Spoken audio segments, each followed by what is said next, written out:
Hey guys, I'm popping in from the office. It is literally 10:30 p.m.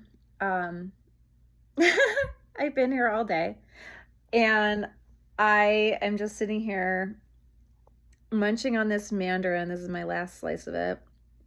It's one of the sumo mandarins. They're really, really good and juicy and sweet.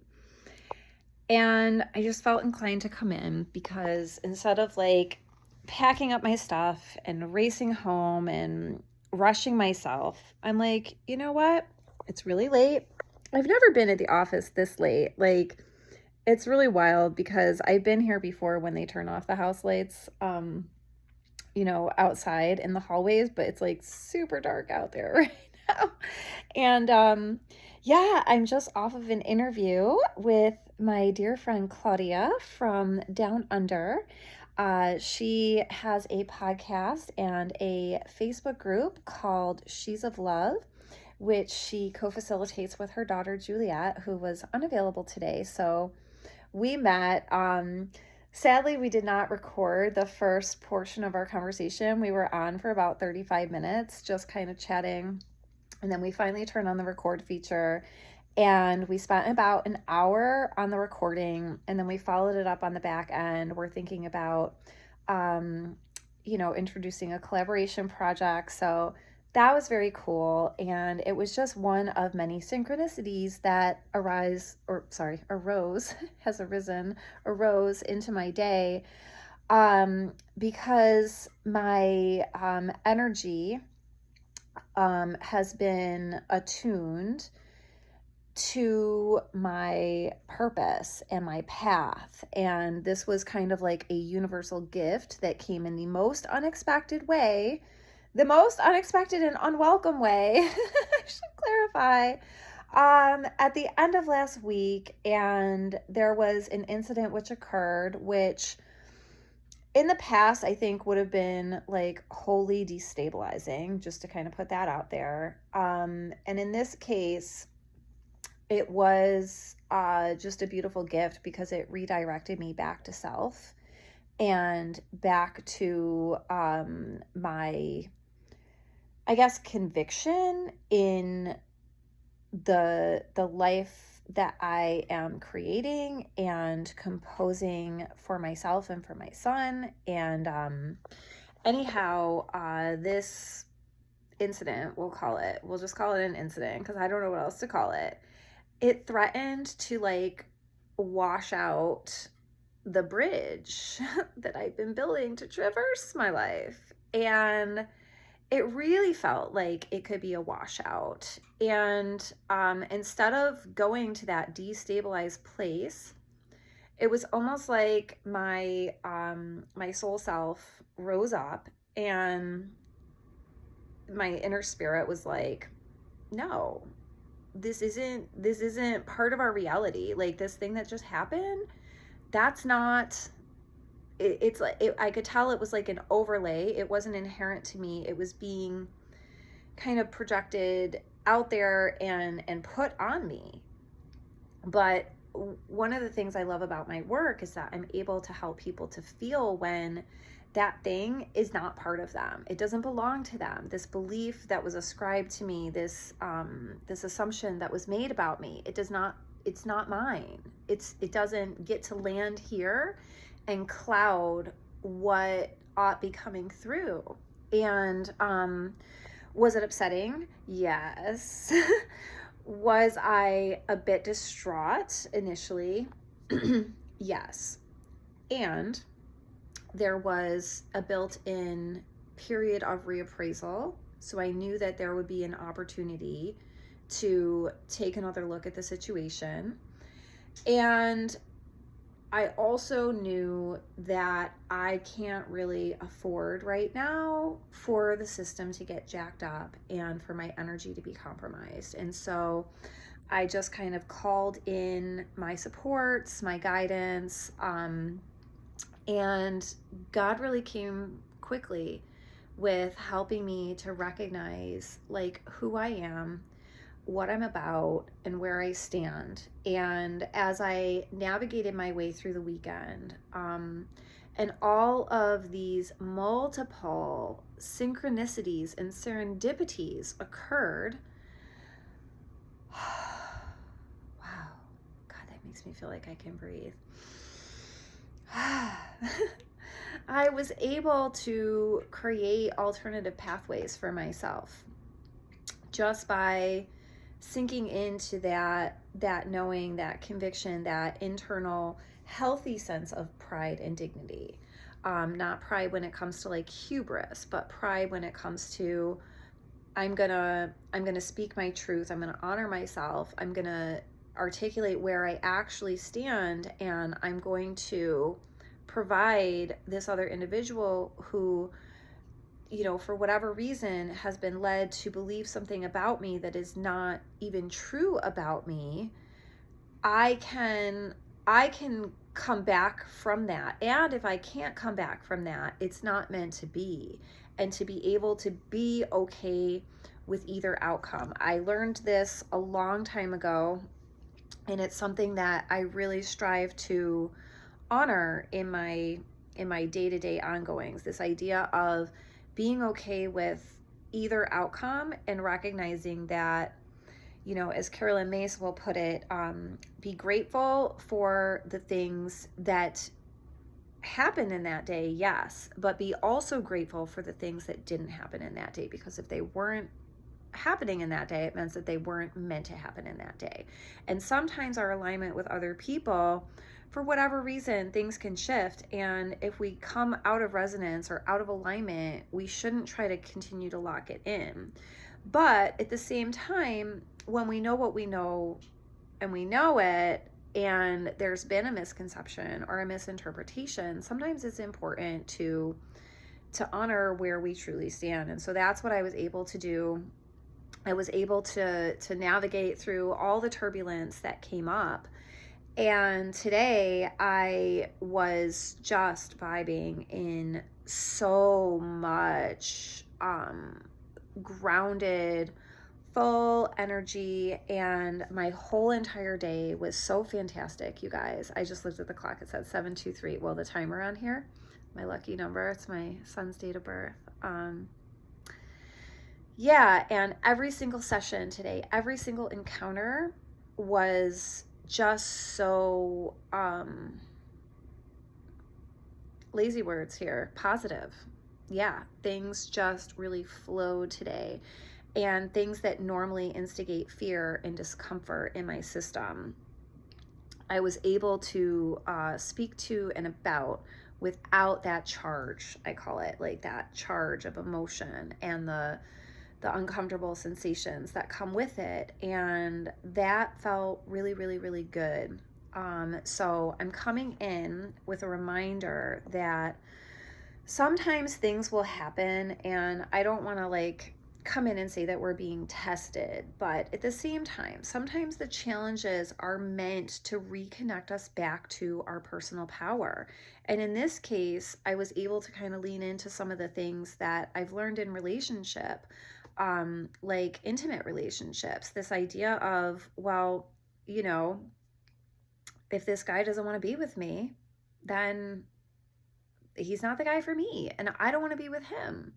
And in this situation, it was very, very similar, because it was basically saying, there's not a path forward, and there is, and there shall be. And so the other kind of like yield from this was being able to differentiate when we're having a response that's based in our gut, our visceral response, our body felt sensation and awareness, our interoceptive sense is coming online and speaking to us, versus when we're having just a cognition, a thought.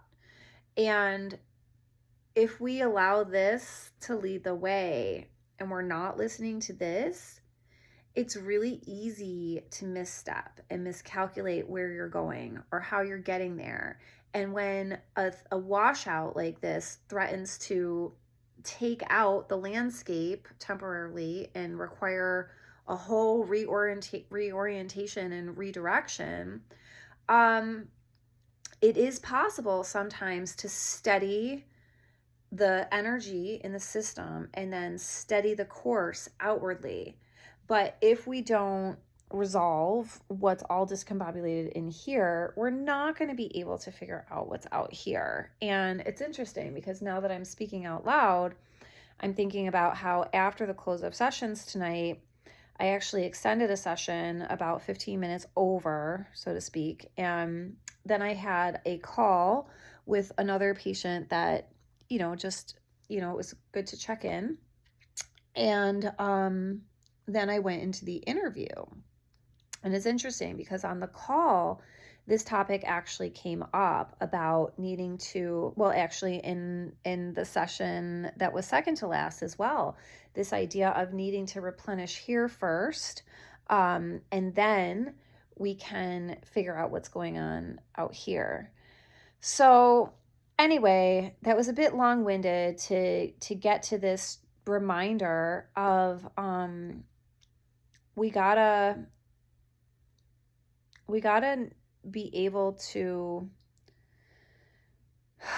not just know our own truth and understand that, but when the time comes that we are challenged to share our truth with someone else, even if we think it will be to our detriment, I think it's God guiding us back to our inherent personal power and to say, you are going to be okay.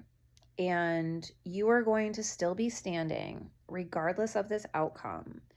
And I think it's really to hook us back into our power, to activate that healthy sense of pride and dignity and self-advocacy, and let us have that chance to speak that out and really own where we stand on things and own where we don't stand on things. And it's okay if the other person doesn't get it, or they don't believe it, or it's foreign to them, or maybe it terminates the path forward or the relationship at hand.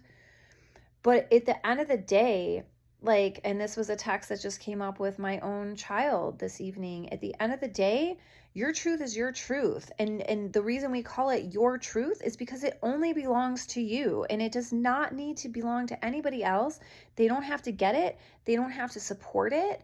But if you're not in alignment with your truth, well, I'm just going to speak about me. If I'm not in alignment with my truth, then I can't be in my power. And if I can't be in my power, then even those things that I'm trying to accomplish, if it's not aligned, it's not going to get me where I'd like to be. And so just to kind of close this off, just thinking about what are the ways that you're connecting with yourself and with your own intuitive guidance. And do you have ways of discerning what is the next move? Are you able to go inward? Are you able, when those tough emotions are coming up, to go in and calm and soothe yourself? Because that's a lot of what I had to do, coming into the early stages of the weekend, especially Friday evening, Friday night, and then the little syncs, the little synchronicities and serendipities, they continue to unfold and emerge throughout the weekend, orienting me to all the other gifts in my life, that even if this washout occurred, I'm not washed out. And we don't get taken off course. It's like that Oprah video. If you guys know my social media, you probably know my Oprah video. It's called There Are No Mistakes. It's part of a graduation speech that she gave, probably like 2005 maybe. She has a white crocheted dress on, and she talks about how you really can't get off your course, because those little detours where we get off course and we get into, as she phrases it, the wrong job, the wrong marriage, the wrong relationship, the wrong situation, it's just God directing us back to where we are meant to be. And so having that trust that you can handle your emotions and get your energy back, and then be able to choose clearly what you want to do about a given situation, and to find the options that are available to you. Because I'll tell you, coming into the weekend from Friday, I felt like all of my options were gone and that this was the only option and I didn't have other options. And being able to connect back in with self, I woke up today with all, or yesterday, sorry, with all kinds of options coming to the surface. And I've acted on some of those options, and I don't even need some of those options now. But now those options are actually meaningful and they're actually appropriate and they're actually going to be beneficial in addition to the thing that didn't get washed out. So when we trust and when we come back to that power, it really does kind of exponentially provide for our, what Louise Hay would say, our highest good. So anyway, that was really long, and I think maybe I'm just in talking mode because I came off my interview tonight. But yeah, it's a matter of really being connected with yourself and your needs and the body felt sensation and awareness that shows us what is needed, and allows us to uphold our healthy sense of self and pride and dignity.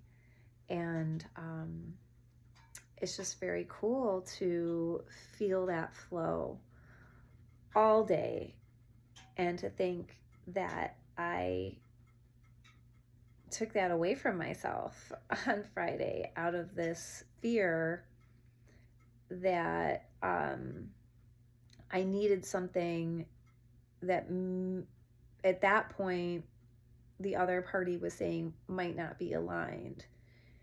And to be able to have restored my confidence in self and then generate what I guess was the ideal desired outcome, plus benefits of what I could have orchestrated to circumnavigate, it's a pretty sweet spot to be, man.